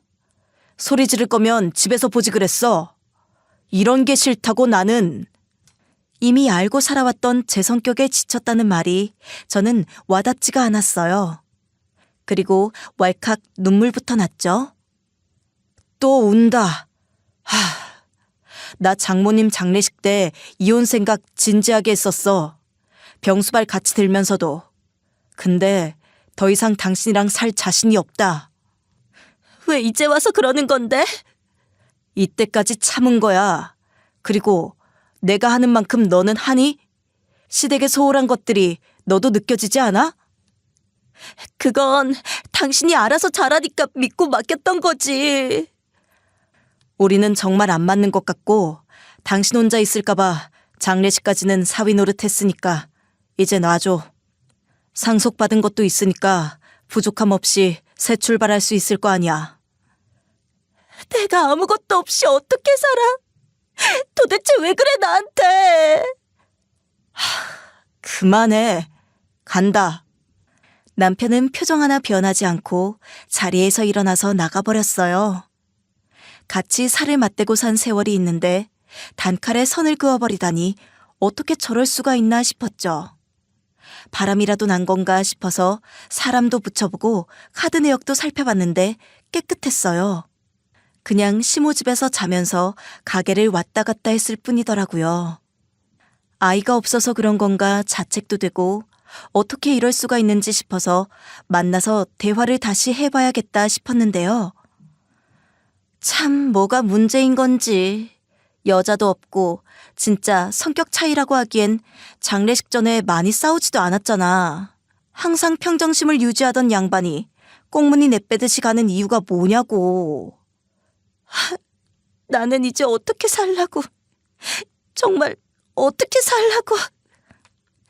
아니, 주변 사람들한테 그동안 어떻게 지냈는지 물어보는 건 어때? 아는 사람이 있으려나? 그 말을 듣고 정말 주변부터 다시 살펴봐야겠다고 생각이 들었어요. 그래서 남편 가게로 찾아가니 잠깐 자리를 비웠다고 하더라고요. 다시 만나서 이야기하고 싶다는 연락을 남겨놓고 건너편 카페로 들어가서 커피를 마시고 있는데 누가 저를 반갑게 부르는 거예요. 어머, 안녕하세요. 잘 지냈어요? 어머, 헬스케졌네. 알고 보니 주변 상가에 있는 신발 가게 아줌마였어요. 오랜만이라고 하며 어머니 상은 잘 치렀냐고 하더라고요. 저랑 여러 번 왕래를 하던 사이라서 장례식장에도 와줬었는데 이렇게 기억을 해주니 고맙더라고요. 아, 안녕하세요. 걱정해 주셔서 감사해요. 잘 지내셨죠? 제가 장례식장에서는 워낙 경황이 없어서. 아유, 아니에요. 당연히 그때는 힘들어서 인사도 하기 힘들지. 저도 이해해요. 남편 만나러 왔어요? 아, 네. 이따 만나려고요. 그래. 가게는 왜 내놨어요? 그래도 잘 되던데 요즘에는. 네? 가게를 내놔요? 부동산 아줌마한테 들었는데 몰랐어요? 나는 또 빚 다 갚고 더 큰 곳으로 이전하는 줄 알았네. 그러면서 이상한 이야기를 하는 거예요. 어머니 살아계셨을 때 남편 가게 자주 오시는 거 봤었는데 왜 가게 한참 어려웠을 때 있었잖아. 그때 인상이 참 좋으셨어. 저는 엄마가 남편 가게에 왔다는 게 이상해서 언제 봤냐고 하니 돌아가시기 4개월 전쯤인 거예요. 그럴 리가요. 원래 사이가 살가운 편이 아니었는데 따로 만나는 일이 없었는데. 아, 그래요? 하여튼 나는 몇 번 봤었어. 그래서 그런 건가? 왜요? 무슨 일이라도 있었어요? 아니, 오갈 때 표정이 어두웠어. 배웅해주는 사위도 엄청 밝은 느낌은 아니었고. 남편이야 무뚝뚝한 편이니까 그럴 수 있지만 어머님은 안 그러시니 의아했지. 그래요? 저희 엄마는 혼자 오셨나요? 에이, 맨 나중에는 시어머님이랑도 자주 오던데. 나는 그래서 사돈끼리 사이가 좋은 줄 알았어. 순간 정말 이거 내가 모르는 일이 있었구나 싶더라고요. 무슨 들은 건 없으세요? 저는 이 이야기를 다 처음 들어서요. 잘 기억은 안 나는데 하도 내가 자주 밖을 나다니니까 우연히 지나가면서 언뜻 들었을 땐 무슨 돈을 어떻게 주고 이런 말을 하더라고. 그래서 도움을 받았나 보다 생각을 했지. 돈 거래가 되었다면 남편이 저렇게 나오는 데에도 이유가 있겠다 싶어서 우리 집 사정을 다 설명드렸어요. 저 이렇게 말할 이야기는 아니지만 뭔가 아시는 게 있을까 봐 여쭤보고 싶어서요. 사실은 저희 남편이 엄마가 돌아가시자마자 짐 싸서 나가고 헤어지자고 해서 지금 대화하러 온 거예요. 방금 말씀하신 게 사실이면 진짜 큰일인데 정말 확실하게 뭔가 도와달라고 한 것을 그렇게 들으신 게 맞죠? 어머, 그랬어요? 진짜 그렇게 들은 건 맞지. 시모도 사돈 고맙다고 하면서 자기가 돈을 벌어서 빨리 갚겠다고 하는 것도 들었어. 모든 이야기를 종합한 결과 엄마가 남편 가게가 몇 개월 전에 매출이 떨어져서 고생하고 있을 때 저도 모르게 도와준 것 같았어요. 엄마가 워낙 정이 많고 사위에게 해준 것이 없다고 미안해하던 터라 말이 맞아 떨어지는 것 같았어요. 돈은 가져다가 쓰고 나한테는 공유도 안 했다. 그리고 이혼? 어이가 없네. 저는 곧장 엄마 집으로 돌아가서 남겨둔 휴대폰이랑 통장 내역을 뒤져봤죠. 시모와 문자 메시지를 나눈 것이 남아있더라고요. 시모는 한 번만 도와주실 수 없겠냐. 며느리가 돈이 있으면 그 돈으로 했겠지만 많이 어려운 거 아니시지 않냐라고 하면서 엄마를 조른 것 같았어요. 엄마는 일단 알겠다고 답장을 하고 통화를 굉장히 많이 했더라고요. 그리고 결정적으로는 엄마가 돌아가시기 전 3개월쯤에 남편에게 무려 3억 원을 보낸 이력이 있었어요. 남편은 그걸 티를 하나도 내지 않았고요. 적어도 저랑 상의를 했어야 할 텐데 그걸 무시했던 것 같았죠. 사람도 아닌 것들이구만. 우리 엄마가 아플 때 그래서 돈도 주고 했던 거였어. 어떻게 이렇게 배신을 때리냐? 저는 화가 너무 많이 났어요. 돈을 빌려줘서도 아니고 돈을 잃어서도 아니에요. 그저 저에게 공유가 되었으면 좋았을 텐데 하는 마음뿐이었죠. 남편은 저에게 한마디 상의도 없이 그렇게 해놓고 포커페이스를 유지하고 있었던 것이었어요. 3억 원을 가져가 놓고 고작 300? 웃기는 소리 같았죠. 제가 터뜨리지 않으면 이 사람들 가만히 넘어갈 것 같은 거예요. 야, 그거 보통 일 아닌데? 감정적으로 굴지 말고 빨리 변호사랑 상의를 해. 어떻게 사람들이 그럴 수 있니? 이거는 말이 안 된다. 이혼? 웃기시네. 잘 보내줄 것 같아? 염치도 없는 인간들이다 정말. 네가 몰랐으면 그냥 쓱 넘어갔을 거 아니야. 남편이 하던 식당은 시모에게 물려받은 것이고 사업자 명의도 시모였기 때문에 엄마가 시모에게 돈을 보냈던 것이었어요. 그 가게 하나 살려보겠다고 순진한 우리 엄마 꼬셔서 돈 받아내고 저한테는 아무 말도 안 하다니. 너무 화가 나서 당장이라도 엎어버리고 싶었지만 이렇게 하면 손해라는 것을 알고 있어서 주변 사람들과 상의를 한 뒤 움직여야겠다고 생각이 들었죠. 친구 말대로 변호사를 찾아가서 모든 상황을 설명했어요. 그냥 소송은 그대로 하되 이혼 소송도 함께 진행해야 할 것 같다고 하고 돌려받을 수 있는 돈에 대해서도 들었죠. 이런 경우에는 저쪽에서 무조건 변상을 해줘야 해요. 걱정하지 마십시오. 네, 잘 부탁드려요. 저희 엄마 그 일 직후에 돌아가셨어요. 잘 부탁드립니다. 대부분의 돈이 돌려받을 수 있는 조건에 해당하기 때문에 걱정할 필요는 없었는데요. 이걸 빨리 터뜨려서 미안해하는 모습을 보고 싶었어요. 그래서 그날 밤 바로 남편에게 전화해서 집으로 잠깐 오라고 했죠. 남편은 퇴근하자마자 짜증스러운 얼굴로 집에 들어왔어요. 잘 먹고 잘 사셨나 봐. 얼굴이 좋아졌네. 왜 또 괜히 시비야. 할 말 있으면 용건만 간단히 해. 이혼하자고 했지? 그래, 이혼해줄게. 도장 가져와. 당장 해줄 테니.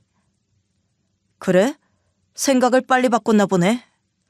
도장이야 항상 가지고 다니지. 근데 위자료는 줘야 하지 않니? 그냥 이혼할 거니? 아니, 나도 돈이 없는데 어떻게 살라고. 참, 어머니 돌아가신 지 얼마나 되었다고 돈 이야기야.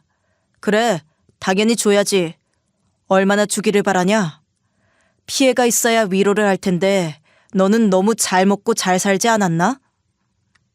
남편은 제가 3억의 존재를 전혀 모를 것이라고 생각을 하는 것 같았죠.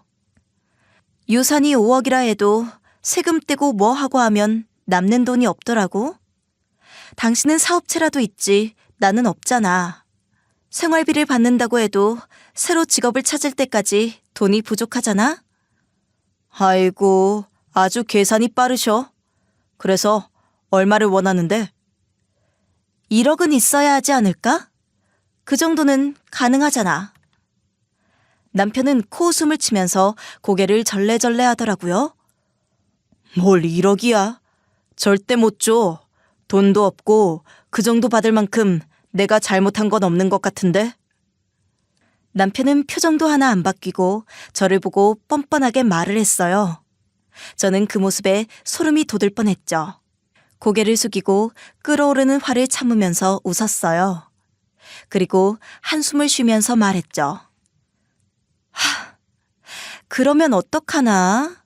엄마가 5억만 남기고 간 건 아닌 것 같은데 엄마 쪽이라도 더 파봐야 하나? 은행 거래 내역을 아직 안 떼봐가지고 엄마가 남긴 땅이라도 있는지 봐야겠다. 이 말을 하니 남편은 엄청 당황한 것 같더라고요. 목소리가 조금 더 커지면서 저를 말리기 시작했어요. 장모님 돈 없는 거 본인이 더 잘 알면서 그렇게까지 해야겠어? 내가 1억은 못 주더라도 7천은 줄 수 있으니까 그걸로 만족하는 걸로 해. 참, 돈이 뭐라고. 그치? 사람 참 비굴해지네. 알겠어. 그 돈 주면 이혼해 줄게. 우리는 서로 이혼 서류에 도장을 찍고 헤어졌어요. 하지만 이건 서막에 불과했죠. 저는 우리 엄마 고생시킨 몫까지 다 받아낼 생각이었어요. 변호사와 일의 진척을 논의했고 서류 정리를 잘 마무리한 뒤 2번째 소송을 준비했죠. 당연히 대상은 시어머니여야 했어요. 왜냐면 저희 엄마 돈이 거기로 흘러들어갔기 때문에. 저는 며칠 뒤 저녁 식사 시간쯤 시모에게 전화를 걸었어요. 남편은 원래 외출을 잘 안 하는 스타일이라 시모랑 함께 있을 것이 분명해서 바로 집으로 찾아가며 말했죠. 여보세요? 어머니 잘 지내셨어요? 저예요. 응, 그래. 나야 잘 지낸다. 무슨 일이냐? 참, 이혼하는 마당에 이제 내놓은 며느리라고 안부도 안 물어보시니까 섭섭하네요. 그래도 우리 사이 좋았는데, 그쵸? 왜 그래 얘가? 할 말만 하고 끊어라. 시간 없다. 저 지금 댁으로 가고 있어요. 그이랑 같이 계시죠? 드릴 말씀이 있으니까 좀 기다려주세요. 또 무슨 말? 참나. 어디 그래, 무슨 말인지 드러나 보자. 네, 조금만 기다리세요. 저는 아파트 초인종을 눌렀고 남편이 짜증 섞인 표정으로 나오더라고요. 뭔데 또 여길 찾아와? 우리 끝난 거 아니었어? 지겹다 정말. 언제까지 질질 끌 거야? 너 보러 온 거 아니네요. 저리 비켜. 저는 남편을 밀쳐버리고 집 안으로 들어갔어요. 시어머니는 소파에 앉아서 저를 쳐다보고 있더라고요. 저는 가방에서 소송 서류를 꺼내서 시모에게 던졌죠. 남편은 당황하면서 안으로 급히 들어왔고 저에게 소리를 질렀어요. 뭐 하는 거야? 이미 이혼 끝났는데 또 뭐? 엄마 앞에서 예의 없게 진짜 이럴 거야? 참 불쌍한 인생이다. 남편 없으니까 빈털터리가 되어서 한 푼이라도 더 뜯고 싶어? 뭐 얼마를 줘야 되니? 말을 해봐. 저는 웃으면서 손가락 3개를 펼쳤어요. 제가 울지 않고 당당하게 있으니까 그쪽에서도 황당하기도 하고 조금 이상하다 생각을 한 것 같았어요. 3천? 무슨 3천이야. 7천 줬으면 그만 물러나야지. 돈 귀신이 붙었나 이게. 무슨 소리. 3억이지. 아, 3억은 너무 적나? 3억 이상이어야 할 것 같네. 서류를 열어보세요. 3억을 말하니까 시모와 남편의 얼굴이 하얗게 되어버렸어요. 말을 못 잇길래 제가 다가서며 말했죠. 왜? 어디서 많이 듣던 숫자야? 얼른 열어보시라니까요. 어머니, 제가 열어드려요? 네가 그걸 어떻게 알았어? 시모는 말을 더듬으면서 소파에서 일어서서 내 쪽으로 다가왔고 어떤 상황에도 평정심을 잃지 않던 남편이 당혹스러워하는 것을 보니까 웃기기도 했어요.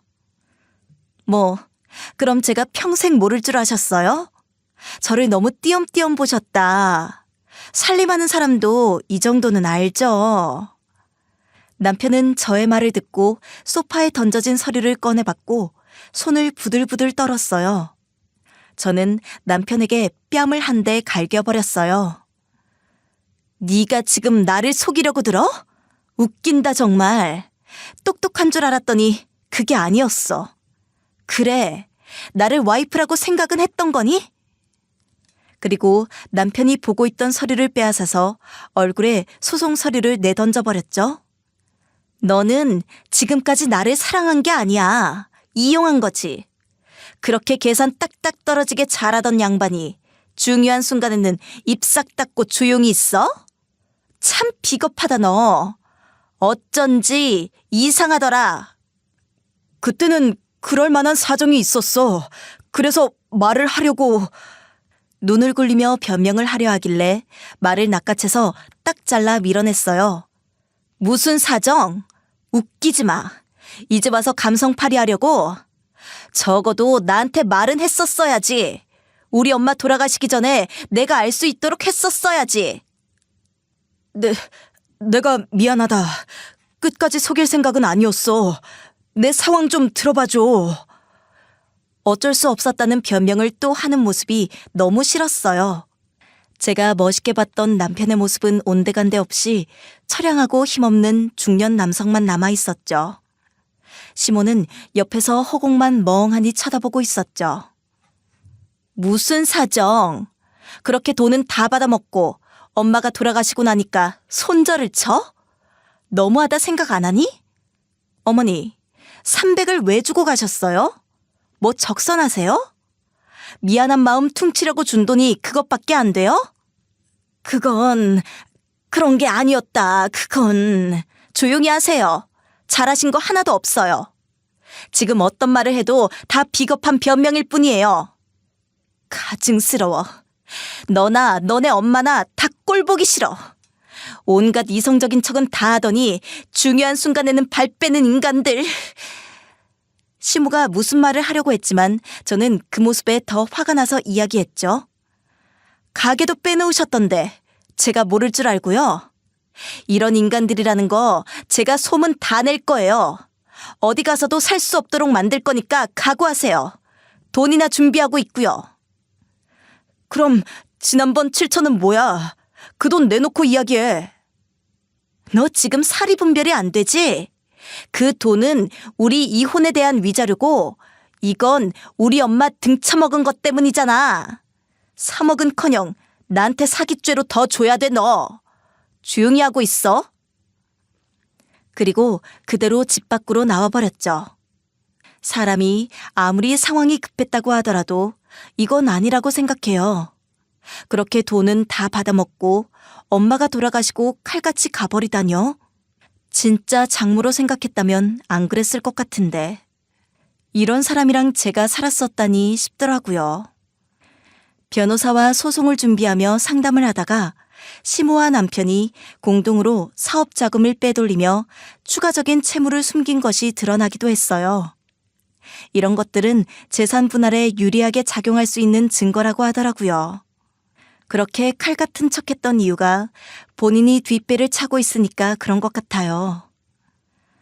생각보다 더 많은 것들을 걸 수 있을 것 같은데요. 가게 운영을 깔끔하게 하지를 못했어요. 그리고 부채도 더 있는 것 같고요.